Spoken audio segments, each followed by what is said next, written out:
but it is not. It is the oldest building used as a bar in America.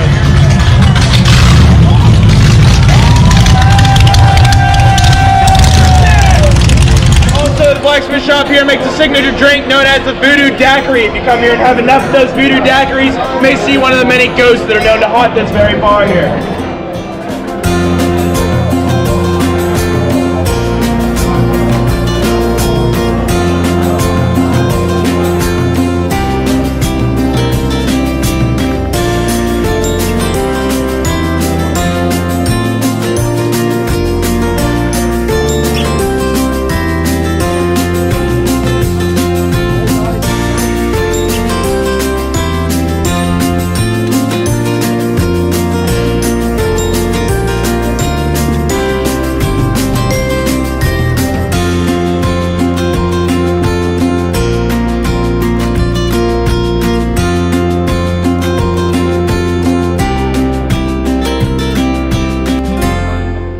There are a time when too many people get too cocky. And who crashed? Me. I'm just doing a U-turn.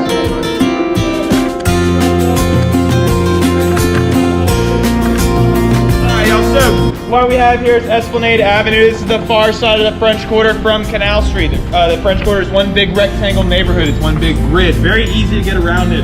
Every other neighborhood curves around the river, so it's almost impossible. All the streets run into each other. It gets a real pain to just navigate it by walking around. But the French Quarter is very easy. Esplanade Avenue is also just really cool because right here we have where Sullivan Northrup, for the 12 years a slave, was actually sold whenever he was to spend his time here in New Orleans.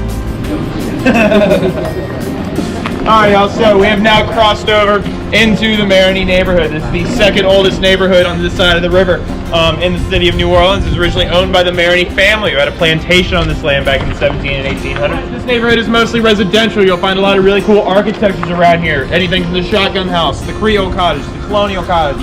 The most popular is, of course, the Shotgun House. This is a perfect example right here behind you, this green and purple. It is a long, narrow home, very narrow, and originally built for 4 families back in the 1700s and 1800s. Now, shotgun houses originally did not have separating rooms. They're one long open house. Hence the name. You can shoot a shotgun from the back door, have it go right out the front door without hitting a thing. Shotgun house. Great for home intrusion, and it is also great for property taxes because you didn't have as many rooms in your house. Now,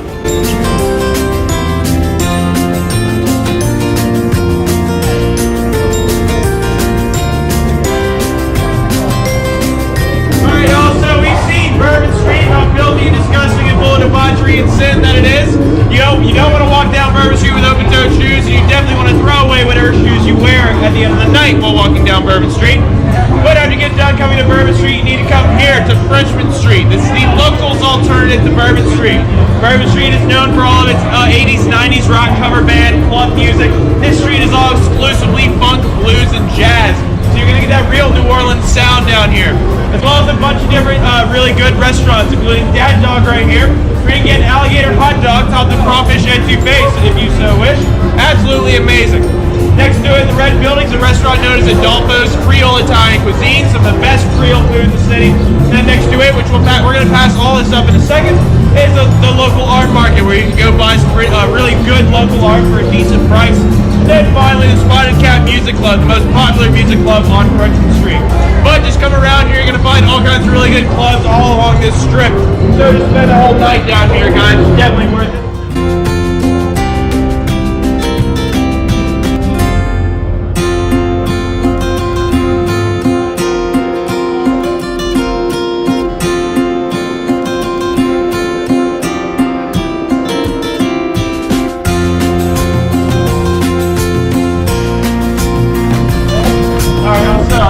Stop here and point out it's kind of hidden behind this tree, but this house has what is known as a Katrina cross on it. We'll get a chance to kind of really get a good look at it in a second, but this is a good chance for me to tell you all about Hurricane Katrina. First off, nowhere that we've gone today was actually underwater during Katrina. This is all the high ground. The French originally settled here back in the 1700s because it was the highest point. There was actually a Native American settlement in this region, and right where the French Quarter is was about 6 feet above sea level back in those days. Today it's still only about 1 foot above sea level, but everywhere around it is still under sea level. So we are pretty much still a gigantic bowl here. which is exactly what happened during Katrina. Far on the eastern side of New Orleans, as well as downriver, a lot of pressure was put on those canal levees. There was no Mississippi River levees themselves, but a Lake Pontchartrain levee did break. There was about 38 breaches in total, and within about 8 hours, half the city was underwater. Within about 2 days, about 80% of the city was underwater. Most houses where the area where the water was high was pretty much up to the rooftops. You had FEMA rescuing people off of rooftops. Everybody remembers seeing those videos on the thing. But this area was actually less hit, and you'll find this Katrina cross is basically what you would put on a house after you get done searching through it. So FEMA would come through, search the house, and once they found something, depending on what it was, they would basically write down on this cross. The CHP is the acronym for the squad that was sent in here. The S space on top of it would be a shorthand of what they actually found here: 2 drowned, what have you. Next in the other space is 9/11, which was the date they came through here. 9/11 was a good couple days after Katrina hit y'all, so they hit this area a little bit less. Less immediately, mainly because of the fact it wasn't hit as hard. And then the 0 at the bottom of it is for the amount of people found here. So luckily these people had evacuated. Now, Katrina, if you did not evacuate immediately, what happened in the days after the storm is FEMA would basically rescue you and take you to either the Superdome, the Smoothie King Center, which is our basketball arena, and then also our convention center over on the river. Now, you can fit about 20,000 people in the convention center and Superdome, about 15,000 into the Smoothie King Center. And none of these buildings were set up to be disaster shelters, y'all. There was no running water. The Superdome, the football stadium, had half of its roof torn off, so rain had gotten in, and the field was basically a gigantic sponge. And to top it all off, the National Guard pretty much had no control over what was going on. You had about 20,000 people in one big football stadium, and of course there was no football going on. People had just lost all of their homes. And you actually had what was a ton of reports of rapes, murders, and burglaries and robberies. Or not burglaries, of course, but robberies. And the official report that was put out by the city of New Orleans was 6 people would only die in the Superdome, and none of them due to murder, but other natural causes or from their own volition, which would mean suicide.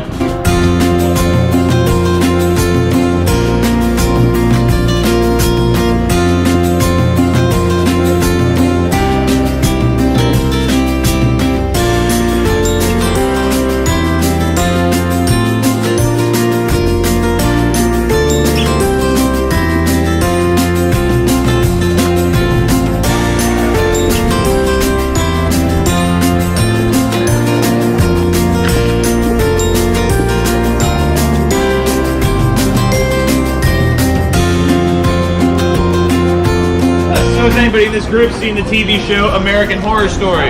Yes.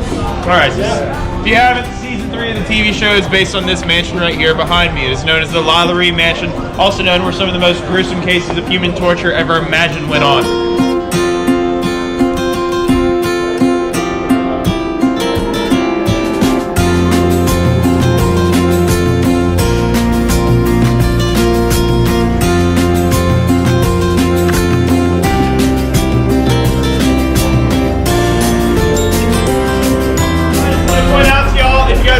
For a cool neighborhood bar to go sit down and just have a couple drinks at, MRB is your place right there. If you guys want to try crawfish, charbroiled oysters, or just any good food in general, go to MRB. It's one of the best neighborhood bars in the quarter.